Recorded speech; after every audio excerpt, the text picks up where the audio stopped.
Welcome to PCM coaching centre. आज के class में प्रायिकता पर आधारित प्रश्नावली 15.1 के भाग 3 पढ़ेंगे। दोस्तों, भाग 3 में क्वेश्चन नंबर 8 से लेकर 13 तक बताऊंगा, जो सारे क्वेश्चन एनसीईआरटी बुक से होंगे। तो चलिए दोस्तों, प्रश्न नंबर 8 को लिखते हैं और फिर उसको लगाते हैं। देखिए, प्रश्नावली 14.2 का प्रश्न 2 देखिए। इसकी अनुभाविक प्रायिकता क्या होगी कि इंजीनियर अपने कार्यस्थल से 7 किलोमीटर से कम दूरी पर रहती है। दूसरा इंस्ट्रक्शन देखते हैं दोस्तों, अपने कार्यस्थल से 7 किलोमीटर या इससे अधिक दूरी पर रहती है। तीसरा इंस्ट्रक्शन बोल रहा है अपने कार्यस्थल से 1/2 किलोमीटर या इससे कम दूरी पर रहती है। तो पहले दोस्तों हम 14.2 को प्रश्नावली 14.2 में जाकर प्रश्न 2 के आंकड़े को यहाँ पर प्रदर्शित करते हैं और उसके बाद से बनाते हैं। तो चलिए दोस्तों, मैंने आंकड़ा यहाँ पर चलिए प्रदर्शित करना शुरू करता हूँ। देखिए सॉल्यूशन। पहले मैं आंकड़ा जो है 14.2 प्रश्नावली के प्रश्न 2 के आंकड़े को मैं प्रदर्शित कर रहा हूँ। देखिए, करके दिखा देता हूँ आपको, फिर लगाता हूँ। देखिए दोस्तों, मैंने ये आंकड़ा यहाँ पर दिखा दिया।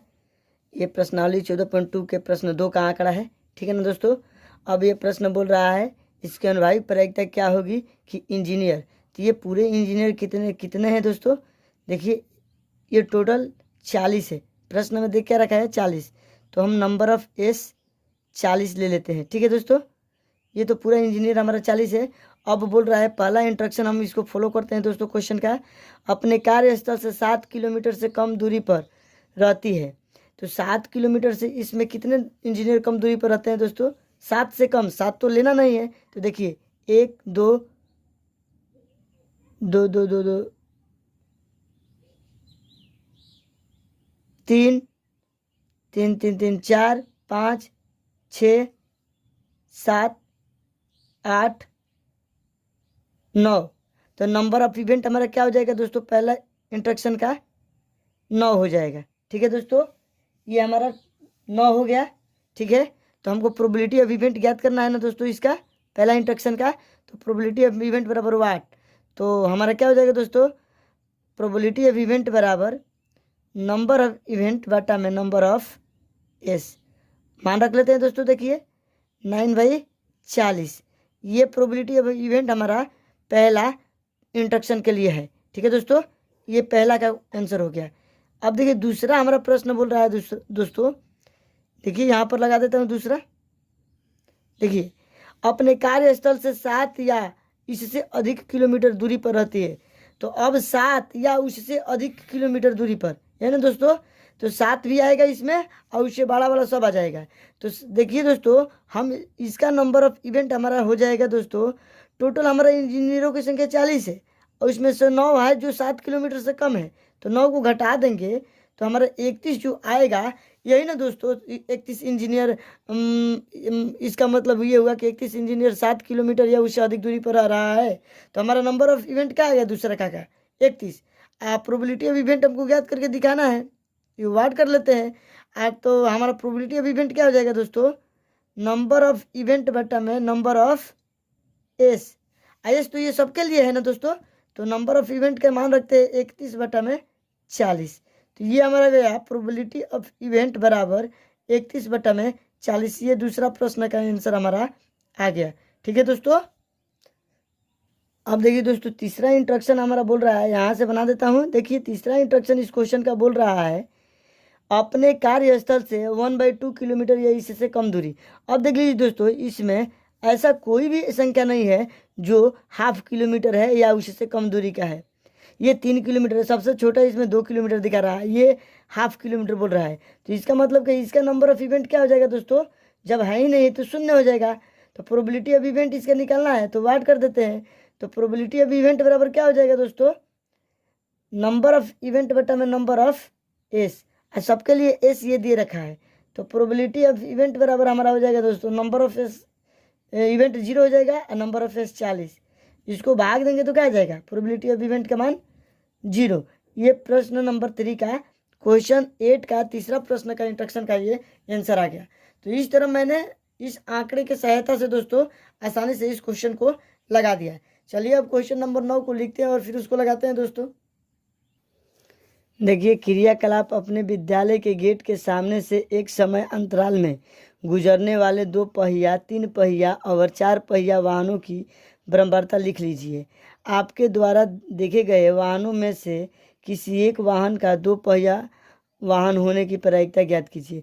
देखिए दोस्तों, ये तो क्रियाकलाप बहुत ईजी है। ये तो हम लोग अपने स्कूल के सामने खड़ा होकर इसको आकलन करके और इसको बना सकते हैं। तो चलिए दोस्तों, इसको मैं आपको सारणी बनाकर इसका 2 पहिया वाहनों की प्रायिकता ज्ञात कर लेता हूँ। देखिए सॉल्यूशन यहाँ पर मैंने लिख दिया, लिखिए वाहन। ठीक है दोस्तों, यहाँ कर देते हैं समय और यहाँ कर देते हैं बराबरता। ठीक है दोस्तों, बराबरता। मैंने पहले एक सारणी बनाता हूँ दोस्तों। ठीक है, सारणी बना लेता हूँ। सारणी बनाने के बाद से देखिए, देखिए दोस्तों, ये हमारा वाहन इसमें हो जाएगा, इसमें समय आ जाएगा। ठीक है दोस्तों, इसमें बराबरता आ जाएगा। अब देखिए, मैं मान लेता हूँ 2 पहिया दिया है ना दोस्तों, 2 पहिया। अब 2 पहिया वाला वाहन, ठीक है दोस्तों, ये वाहन है तो 2 पहिया वाला वाहन हो जाएगा। समय मान लेते हैं विद्यालय के समय। ठीक है दोस्तों, विद्यालय के, अब देखिए दोस्तों, विद्यालय के समय मान लेते हैं हम 2 पहिया वाहन 65 देखे। ठीक है दोस्तों, कुछ भी मान सकते हैं, 20, 30, 65, 50 कुछ भी मान सकते हैं। मैंने 65 मान लिया। ठीक है, फिर देखिए दोस्तों, फिर बोल रहा है 3 पहिया, 3 पहिया। ठीक है, अब देखिए 3 पहिया वाहन का अवकाश के घंटों के समय। ठीक है दोस्तों, अवकाश के समय, ये अवकाश के समय दोस्तों मैंने देख लिया, मान लीजिए 20 देख लिया। ठीक है, चलिए इसको भी देख लिया। अब क्या बोल रहा है, 4 पहिया, 4 पहिया। तो ये मान लेते हैं छुट्टी के समय। छुट्टी के समय मैंने इतना देखा, तो ये मान लेता हूँ दोस्तों, यहाँ पर 45 मान लेता हूँ। ठीक है, 45 पे देखा। अब इन सब का योग कर लेता हूँ। योग हमारा कितना आ जाएगा दोस्तों, इन सबको जोड़ेंगे तो 5 पे 10 के 0, 6 1 7 7 2 9 9 4 13 130। अब पूछ रहा है 2 पहिए वाहनों की प्रायिकता। तो नंबर ऑफ एस हमारा कितना दिया है दोस्तों, इसमें 130। कुल वाहन की संख्या क्या है, 130 है। अब देखिए 130 है, तो नंबर ऑफ इवेंट हमें क्या बोल रहा है, 2 पहिए वाला ना। तो 2 पहिया वाला गाड़ी कितना है, 65। तो नंबर ऑफ इवेंट 65 हो गया। प्रोबेबिलिटी ऑफ इवेंट इसको ज्ञात करना है। चलो देखिए, प्रोबेबिलिटी ऑफ इवेंट बराबर वाट। तो प्रोबेबिलिटी ऑफ इवेंट बराबर क्या हो जाएगा दोस्तों, नंबर ऑफ इवेंट बटा में नंबर ऑफ एस। तो ये क्या हो जाएगा, 65 बटा में 130। अब देखिए दोस्तों, 1/2, 1 मतलब 65 कर जाएगा, 65 दूनी 130 होता है। तो प्रोबेबिलिटी ऑफ इवेंट क्या आ जाएगा दोस्तों, 1/2। ये जरूरी नहीं है दोस्तों कि मैं जो माना हूँ वो भी आप मानकर ही बनाएंगे। आप दूसरा भी इसमें कोई अंक लेकर बना सकते हैं, क्योंकि इसका आंसर कुछ भी हो सकता है। ठीक है ना दोस्तों, क्योंकि ये एक्यूरेट प्रश्न नहीं है। ये हम अपने विद्यालय के सामने खड़े हैं, कितने गाड़ी आ रही है जा रही है उसी को तो गिन कर ये बनाए हैं। ठीक है ना, तो हमको उम्मीद है कि आपको ये भी प्रश्न समझ में आ गया होगा। चलिए अब क्वेश्चन नंबर 10 को लिखते हैं और फिर इसको लगाते हैं। देखिए दोस्तों, क्रियाकलाप, आप अपनी कक्षा के विद्यार्थियों से एक 3 अंक वाली संख्या लिखने को कहिए। ठीक है दोस्तों, आप कक्षा से एक विद्यार्थी को दृक्षा चुन लीजिए। इस बात की प्रायिकता क्या होगी कि उसके द्वारा लिखी गई संख्या 3 से भाज्य है। याद रखिए कि कोई संख्या 3 से तभी भाज्य होती है यदि उसके अंकों का योग 3 से भाज्य हो। मतलब क्या दोस्तों, हमें एक कक्षा में तो बहुत सारे लड़के होते हैं, प्रत्येक लड़के से एक एक संख्या लिखने को बोलेंगे, लेकिन कुछ संख्या 3 से लिखने को बोलेंगे। लेकिन वो एक शर्त दे दिया दोस्तों, 3 से भाज्य कब होगा, यदि देखिए जब भाज्य होगा, जब उसके अंकों को जोड़ के 3 से भाग देंगे और 3 से वो भाज्य हो जाएगा, तब जाकर वो 3 से भी भाज्य होगा। ठीक है दोस्तों, तो चलिए पहले मैं तो कुछ उदाहरण ले लेता हूँ 3 अंकों की संख्या का। तो चलिए मैं कुछ उदाहरण लिख लेता हूँ। देखिए, तो उदाहरण मैं डायरेक्ट लिख लेता हूँ, इसके बाद से आपको दिखा देता हूँ कि 3 अंक का उदाहरण। 3 अंकों की सबसे छोटी संख्या 100 होती है और सबसे बड़ी संख्या 999 होती है। इसके बीच के उदाहरण मैं ले लेता हूँ। ठीक है दोस्तों, तो चलिए उदाहरण कुछ लेता हूँ। देखिए दोस्तों, प्रश्न के हिसाब से मैंने कुछ उदाहरण, ये 30 उदाहरण ले लिया है 3 अंकों की संख्या। देख लीजिए, ये सब तीन ही अंक की संख्या है। तो ये 3 से तो भाज्य है, लेकिन अब हमारा तो ये तो नंबर ऑफ एस इसका कितना मिल गया दोस्तों? नंबर ऑफ एस हमारा 30 मिल गया, क्योंकि ये पूरा टोटल कितना लिया हूँ? 30 लिया हूँ। 30 मान लीजिए हमारा विद्यालय में 30 बच्चे हैं, प्रत्येक से एक एक संख्या लिया हूँ, तो ये हमारा नंबर ऑफ एस कितना हो गया? 30। अब ये बोल रहा है दोस्तों, याद रखिए कि कोई संख्या 3 से तभी भाज्य होती है यदि उसके अंकों का योग 3 से भाज्य हो। ठीक है दोस्तों, तो अब तो हमको 3 से भाज्य, अब इसके अंक को जोड़ेंगे और 3 से भाज्य होगा, वो संख्या को लिखेंगे। तो चलिए दोस्तों, देखिए जोड़कर मैं देख लेता हूँ दोस्तों कितना 3 से भाग लग रहा है। तो ये देखिए, 3 2 5, 5 4 9, 9 3 से भाग लगता है, तो नंबर ऑफ इवेंट में एक तो ये जुड़ जाएगा। ठीक है दोस्तों, 234। उसके बाद से देखिए, ये देखिए दोस्तों, 2 6 8 8 9 17, 17 तो 3 से भागा नहीं लगेगा, तो ये तो नहीं होगा। ठीक है दोस्तों, अब देखिए 6 2 8 8 5 13, ये भी 3 से भागा नहीं लगेगा, 13 में ये भी नहीं होगा। 4 3 7 1 8, ये भी, इसमें भी 3 से भाग नहीं लगेगा, ये भी नहीं होगा। 6 4 10 9 19, ये भी नहीं होगा। क्यों नहीं होगा दोस्तों? क्योंकि 19 में हम 3 से भागा नहीं लगा सकते। ये देखिए 5 1 6 6 7 13, 13, ये भी नहीं होगा। अब देखिए दोस्तों, 4 2 6 6 3 9, 9 में हम 3 से भागा लगा सकते हैं। ठीक है दोस्तों, देखिए दोस्तों, 4 2 6 अब प्लस 3 करेंगे तो 9 आ जाएगा। तो 9 में हम 3 से भागा लगा सकते हैं। तो इसका मतलब एक ये संख्या हो गया। इसी तरह मैं सारे संख्या को इसी तरह करके जोड़ के अंकों उसके और 3 से भाग लगाकर लिख लेते हैं, तो हमारा संख्या सब हो जाएंगे दोस्तों। एक हो जाएगा 500। अब इसमें से छाट कर लिख लेता हूँ आपको। देखिए दोस्तों, इसमें पूरा इतना है, जो अंकों को जोड़ेंगे और 3 से भाग लगाएंगे तो लग जाएगा। तो नंबर ऑफ इवेंट ये पूरा टोटल जोड़ेंगे तो कितना हो जाएगा? नंबर ऑफ इवेंट हमारा दोस्तों टोटल हो जाएगा 1 2 3 4 5 6 7 8 9 10 11 12 13 14 15 16, यानी कि नंबर ऑफ इवेंट 16 हो गया। तो प्रोबेबिलिटी ऑफ इवेंट हमको ज्ञात करना है दोस्तों। तो चलिए इसको प्रोबेबिलिटी ऑफ इवेंट ज्ञात करते हैं। तो प्रोबेबिलिटी ऑफ इवेंट बराबर नंबर ऑफ इवेंट बटा में नंबर ऑफ एस, तो 16 बटा में 30। ठीक है दोस्तों, तो ये हो जाएगा, 2 से काटेंगे, 2 8 16 और 2 15 30, यानी कि 15 बटा में 8। ठीक है दोस्तों, तो इसका प्रोबेबिलिटी ऑफ इवेंट क्या आ गया हमारा? 8 बटा में 15। ये हमारा फाइनली क्या हो जाएगा? इस क्वेश्चन का आंसर होगा। इसका भी एक्यूरेट आंसर नहीं मिलेगा दोस्तों। क्यों नहीं मिलेगा? क्योंकि आप भली भांति समझते हैं, क्योंकि कोई भी, मान लीजिए मेरे कक्षा में 40 विद्यार्थी है, 30 विद्यार्थी है, तो वे लोग कौन सा अंक ले रहे हैं ये मुझे क्या पता? ये तो मैं आपको ही इस क्वेश्चन को एक तर्क सा लेकर, मैंने कुछ उदाहरण लेकर इसको सॉल्व करके अपने से आंसर निकाल दिया। आप भी कोई भी उदाहरण ले लीजिए 3 अंकों का, और उसमें देख लीजिए कि अंकों का योग क्या 3 से विभाज्य है, वो हमारा नंबर ऑफ इवेंट हो जाएगा। और उसी तरह इसका प्रोबेबिलिटी ऑफ इवेंट निकाल कर दिखा देना है। ठीक है दोस्तों, तो चलिए अब क्वेश्चन नंबर 11 को लिखते हैं और फिर उसको लगाते हैं। देखिए दोस्तों, आटे की उन 11 थैलियों में जिन पर 5 केजी अंकित है, वास्तव में आटे के निम्नलिखित भार केजी में है। ये देखिए दोस्तों, हमारा कुछ आटे का भार है, कितने है? 11 है। देखिए 1 2 3 4 5 6 7 8 9 10 11। यादृच्छा चुनी गई एक थैली में 5 केजी से अधिक आटा होने की प्रायिकता क्या होगी? तो देखिए दोस्तों, ये क्वेश्चन बहुत ईजी है। देखिए सोल्यूशन, नंबर ऑफ एस हमारा कितना है? 11 है।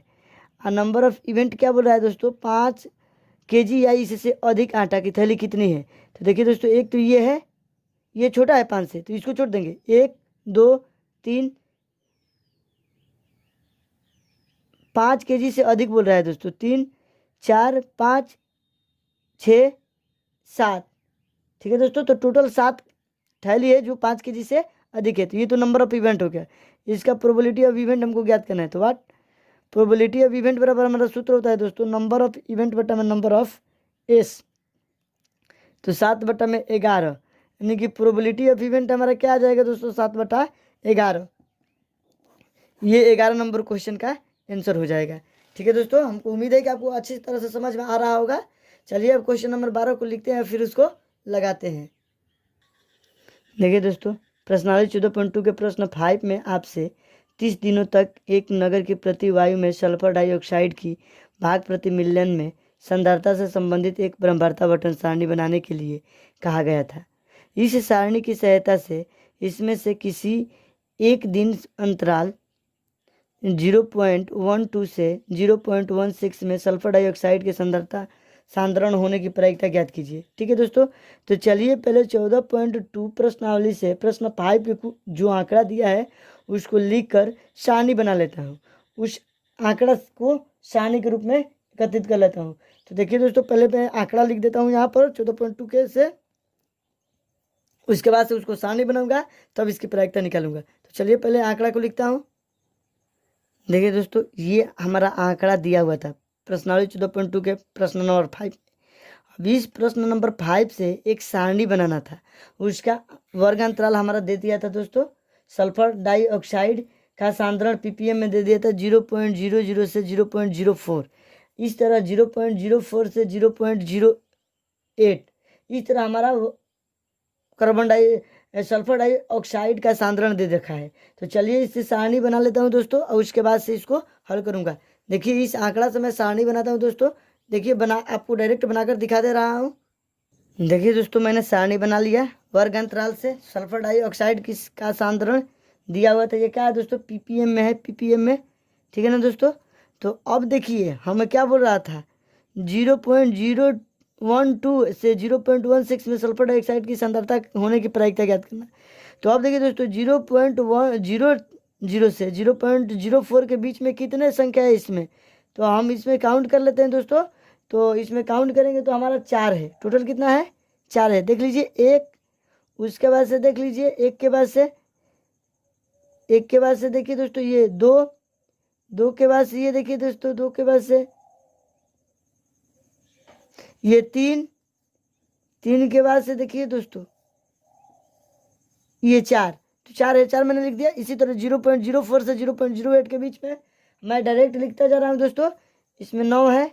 0.08 से 0.12 के बीच में भी 9 है, और 0.12 से 0.16 के बीच में 2 है। 0.16 से 0.20 के बीच में 20 के बीच में हमारा 4 है दोस्तों। और फिर 0.20 से 0.24 के बीच में 4 है। सॉरी, ये तो 2 है दोस्तों। ये टोटल कितना है दोस्तों, 30। ठीक है, तो हमारा नंबर ऑफ एस बोल रहा है दोस्तों, इस प्रश्न के हिसाब से क्या होगा, 30 होगा। अब नंबर ऑफ इवेंट क्या हो जाएगा दोस्तों, यही ना बोल रहा है। देखिए यहाँ पर ये क्या बोल रहा है, 0.12 से 0.16 का वर्ग में सल्फर डाइऑक्साइड के सांद्रण होने की प्रायिकता है। तो देखिए इसमें क्या है दोस्तों, 2 है। तो नंबर ऑफ इवेंट हमारा क्या हो जाएगा, 2। प्रोबेबिलिटी ऑफ इवेंट निकालना है तो निकाल दीजिए। प्रोबेबिलिटी ऑफ इवेंट बराबर क्या होता है दोस्तों, नंबर ऑफ इवेंट बटा में नंबर ऑफ एस, यानी कि 2/30, यानी कि क्या हो जाएगा दोस्तों, 2 एकम 2, 2 15 30, यानी कि प्रोबेबिलिटी ऑफ हमारा इवेंट आ जाएगा दोस्तों 1/15।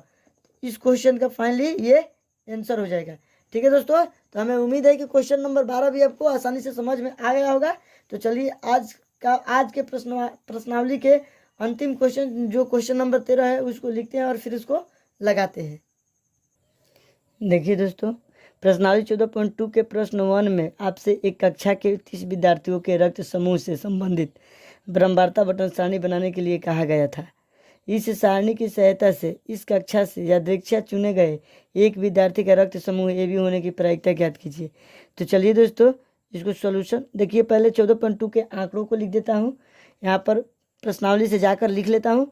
उसके बाद से उसका सारणी भी बना देता हूँ, और फिर इसका प्रायिकता ज्ञात करेंगे AB समूह का। ठीक है दोस्तों, तो चलिए कर लेता हूँ। पहले देखिए दोस्तों, मैंने ये 14.2 के प्रश्न 1 के आंकड़ा लिख दिया था। ये AOABOO इस तरह का आंकड़ा है। ये रक्त समूह है। ये रक्त समूह के सारणी मैंने बना दिया। इसमें 9 विद्यार्थी है। एक रक्त समूह के, बी रक्त समूह के इसमें 6 विद्यार्थी है। ओ रक्त समूह के 12 विद्यार्थी है और AB रक्त समूह के 3 विद्यार्थी है। तो यही ना पूछ रहा था दोस्तों। इसके AB रक्त समूह होने की प्रायिकता ज्ञात कीजिए। तो नंबर ऑफ एस हमारा क्या दिया है दोस्तों, यहाँ 30 विद्यार्थी, देखिए ये 30, तो नंबर ऑफ 23 हो जाएगा। नंबर ऑफ इवेंट, कितना इवेंट, मतलब कि AB की प्रायिकता क्या है, AB की घटना क्या घट रही है, 3 हो गया। अब हम प्रोबेबिलिटी ऑफ इवेंट ज्ञात करेंगे। प्रोबेबिलिटी ऑफ इवेंट बराबर 8, ठीक है दोस्तों। तो देखिए प्रोबेबिलिटी ऑफ इवेंट बराबर क्या होता है, नंबर ऑफ इवेंट बटा में नंबर ऑफ एस। तो नंबर ऑफ इवेंट कितना है, 3 बटा में 30। इसको काटेंगे तो क्या जाएगा, 1, 3 एकम 3, 3 दाम में 30, यानी प्रोबेबिलिटी ऑफ इवेंट हमारा क्या जाएगा दोस्तों, 1/10। इस तरह मैंने क्वेश्चन नंबर 13 भी लगा दिया है, जो आज का अंतिम क्वेश्चन था। तो चलिए दोस्तों, मैंने सारे प्रश्नों को लगा दिया। आप लोग इसको कॉपी में नोट कर ले या स्क्रीनशॉट ले ले। नहीं समझ में आ रहा है तो कमेंट करें। अगर मेरी वीडियो आपको पसंद आ रहा है दोस्तों तो लाइक शेयर तो सब्सक्राइब करें और अंत में बेल आइकन को प्रेस कर दें, ताकि जब भी मैं लेटेस्ट वीडियो बनाऊं तो सबसे पहले आपको मिले। तो आज क्लास में इतना ही फ्रेंड्स, जय हिंद।